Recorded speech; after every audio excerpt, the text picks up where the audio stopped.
a short tutorial with me. My name is Crafty JoJo and I'm an independent Stampin' Up demonstrator.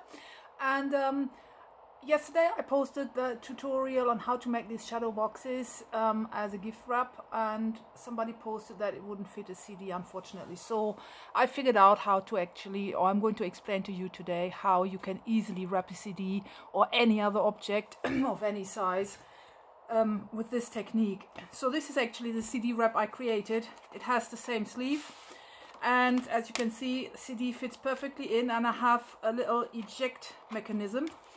So these are two slim ones because I didn't have a CD like the normal package. I only had these, so this has to do for the demo. So this is basically just a little strip of paper that is glued in here, because as you can see, the CD has a neat fit and it would be difficult to fiddle it out. So this is what I made, and you can actually use this also for your sentiment.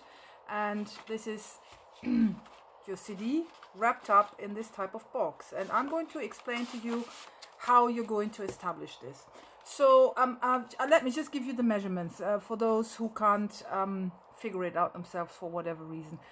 The CDs here need a piece of cardstock that measures 10/5/8 of an inch by 10 inches, and you score every half an inch. So you do 4 score lines, each half an inch away. So that means you score at half, 1, 1.5, and 2 on all 4 sides. And once you've done that, you score at 2.5 only down to the second score line, and that's your pattern done. You cut it like you saw it in the video yesterday, you glue it together, and your CD will fit beautifully. All right, but now how to establish another or a different object of completely different size. Well, let's say we want to wrap this. What you need to do is, first of all, always the thickness of your object, be it a book, be it a piece like be a canvas like this or whatever, you always have to measure this, because that is going to give you exactly the figures on how far the distance between your score lines is, because apparently your 4 score lines are going to form the barrier, and the barrier needs exactly to be as high as your object. So this one is 3/8 of an inch. So I already know that my score lines, because my thickness, I'm going to write that down for you, thickness is 3/8 of an inch. So I'm going to score 4 times 3/8 of an inch on every side. Now you would also need to measure the size of your object. So this is 2 5/8 of an inch. Let me just, oops. So this is my object. So I said in this direction it's 2 5/8 of an inch, and in this direction it is 3 5/8, I would say.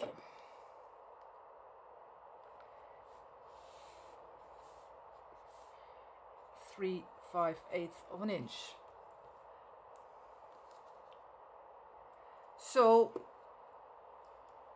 now you have to add in your mind your 4 score lines, each 3/8 of an inch wide, around your object. 1, 2, 3, 4, and like this. You are almost there. So they're all 4 times 3/8 of an inch. Okay. Now what you have to also put into consideration is, if you fold your score lines up and roll them inwards to glue them down, they move in, they're smaller, the size inside here, for half an inch, because apparently when you glue them in, they come inwards. So you would need to add an additional half an inch to your measurements, so that the size, the space that remains inside is still as big as your object. So add plus 3/8. So that means you're basically doing 5 times 3/8 size-wise. Scoring, you only do 4, but it's just to how I'm trying to explain to you how to get to the measurements. So if we take this away, what you now know is you would add 5 times 3/8 of an inch to this side, plus 3 5/8 plus 5 times 3/8 of an inch, and you would add up this as well, and this would come up to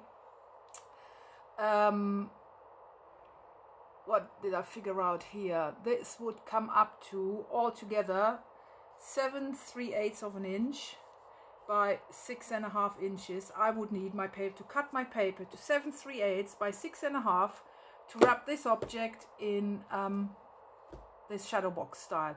So I hope you could understand and follow my thoughts. You always have to first establish the width of your score lines, add your score lines plus an additional score line width, because when you fold it inwards it's gonna make the space that is left over in the center smaller for exactly that width, so you need to add it. And if you then add all the measurements together plus the measurements of your object, you easily establish the size of the paper you need. So like this you can wrap literally anything or any object that is, apparently you are limited to 12 inch by 12 inch because that's the largest cardstock you can buy, but a CD easily can be wrapped, as you can see. This is the living proof. And yeah, if you fit something that has a really tight fit like this, don't forget to add this little ejector strip, and then there you go. It's easy, whatever you want. Also, like, this is a beautiful gift to give away a picture, a photograph in a nice frame that you wrap up in another frame like this, and then create the little ejector slip there, and then strip, not slip, and there you go.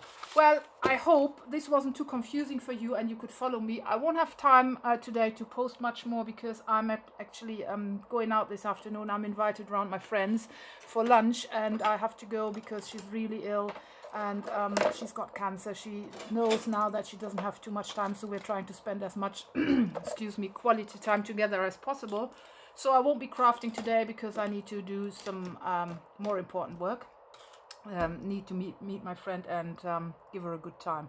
So hopefully you understood this and you now know how to make it. For those who didn't understand it, if you want to wrap a CD, cut your cardstock to 10 5/8 by 10, score 1/2 inch distance, and for the lift cut a strip of 8 by 1.5 and score at 1 for 4.5. Glue it in like you've seen it here, and you will be able to wrap your CDs. All right, thank you very much for watching. Please read the description box of my video here. If you scroll down, there's a lot of links. You are invited to join my Facebook group, as well as, of course, you're invited to join my team. If you are in Europe, in the countries where Stampin' Up operates, you can actually easily join my team, even if I'm in the UK. So I would love to have some Germans. Hallo liebe Deutsche, ihr dürft gerne bei mir ins Team eintreten, würde ich mich sehr freuen.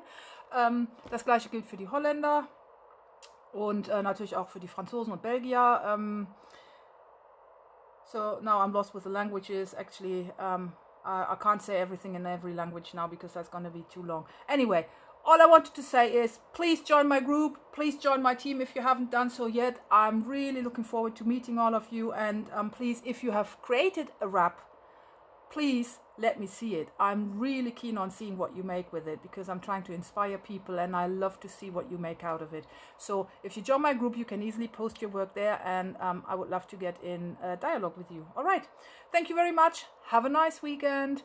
Enjoy the weather if it's a good weather day. Here today is a bit, the sun is out actually. It has stopped raining for a difference now, for a change. But it's very windy, so I don't think I'm going to bother with my hair. I'll just go like I am. I look like, you know, since I live in England, I actually wear exploded pillow style all the time because there's just no point. Yesterday I did my hair up, and guess what?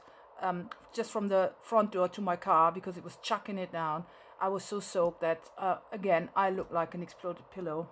So I didn't really know why I bothered. But anyway, that's something else. Have a nice Sunday. Thanks for joining me, and bye-bye.